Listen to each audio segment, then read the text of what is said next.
When was the last time you laughed until you cried? Think about it. We all have that one friend who, as soon as you lock eyes, no words are exchanged, and you burst out laughing. Your cheeks are sore, your stomach is cramping, and in that moment, nothing else matters. That's what being with Sienna is like. She lights up every room she's in, and her friendship is one of the most meaningful parts of my life. Now, we've been best friends for years, and she loves trying out new food trends. So naturally, during the pandemic, when she decided to experiment with cooking more, I wasn't at all concerned. But then we'd eat together, and one by one, new food ingredients would be eliminated from the list, until eventually entire food categories like dairy and gluten were off limits. Something shifted. The girl who used to light up every room she was in was withdrawing, becoming irritable more quickly, and losing weight fast. I was scared. I didn't know what to do. Intuitively, I knew something was wrong, but it was the pandemic, and everyone was dealing with it differently. Maybe this was just a phase. But it wasn't just a phase. And one day, after her annual physical, Sienna called me and offhandedly mentioned that her doctor had diagnosed her with an eating disorder, a severe eating disorder. She was towing the line of her health, and the next few weeks were a blur as her health rapidly deteriorated until one day, the worst day came. This time, I didn't get a call from her. I got a call from the hospital. As I clutched Sienna's hand, desperate for her recovery, I couldn't fight the crushing wave of anxiety washing over me. I had waited over a year between noticing something was wrong to saying anything about it. And now I knew I had to act fast, but how do you even have that conversation? The thoughts running through my head were all fear-based, and I wonder if the idea of broaching this topic with someone you love surfaces some of the same questions. What if I offend her? What if she minimizes the severity? What if I'm overreacting and everything is actually just fine? What if this ruins our relationship? I dove headfirst into researching symptoms and causes, learning everything I could about eating disorders, observing changes in her behavior, and role-playing how to have the conversation in my head a million different ways. Here's the thing. There is no perfect way to have this conversation. But the wrong way is avoiding it out of fear. Because every 52 minutes, someone dies from an eating disorder. 29 million people will suffer from this pain in the US, 55,000 ER visits per year, a $65 billion healthcare burden. And yet we still don't seem to know how to talk about it. According to the National Eating Disorder Association, eating disorders are the second most deadly psychiatric illness behind opiate addiction. But there's still so much shame and stigma.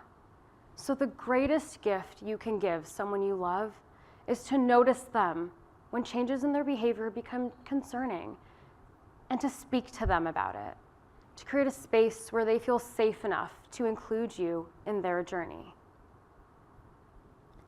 So that's what I tried to do. I sat down with Sienna and I started by telling her how much she means to me and that I could be totally wrong, but I was noticing some changes in her behavior around food and I was wondering if she'd be willing to let me in. Initially, she pushed back, assuring me that everything was better post-hospital discharge. Gently, I continued expressing my concern and some of the research I had done. And finally, she let me in. And I could see how painful it was for her to share this part of her life with me. But at the same time, for the first time, her eating disorder was no longer thriving alone in her brain.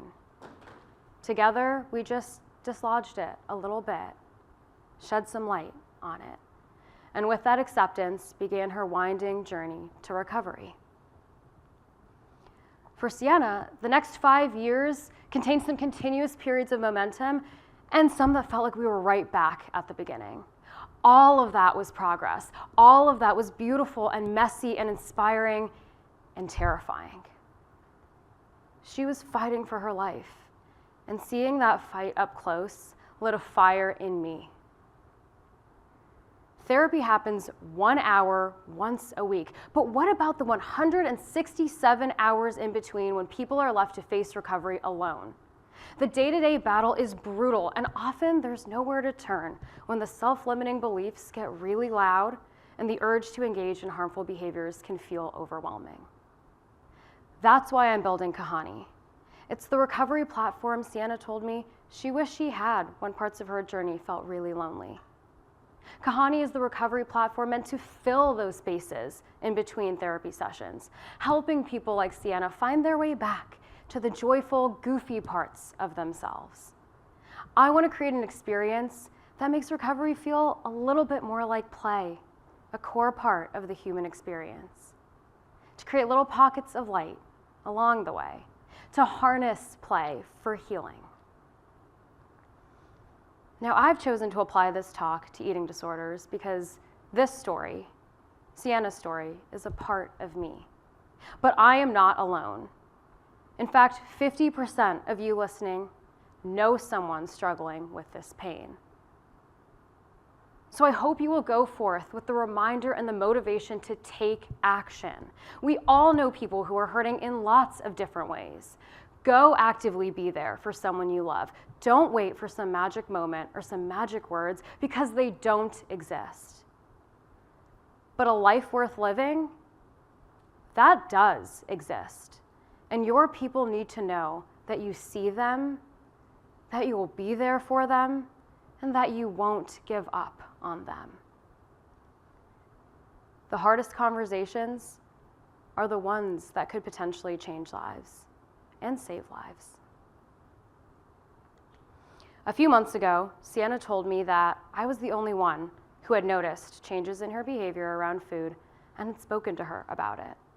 And that conversation 5 years ago is what sparked her journey to recovery. Today, she's living her best life. She has an awesome relationship with her family, her friends, her career, and importantly, with food. It's not like every day is perfect and she never has intrusive thoughts. Instead, now she has the tools to manage those thoughts. She can identify what makes a green flag day from a yellow flag day, from a red flag day, and she can make the necessary adjustments to get herself back on track. I am so proud of Sienna because there is nothing more beautiful than watching your best friend learn how to laugh again, how to trust herself again, and how to love herself again. Thank you.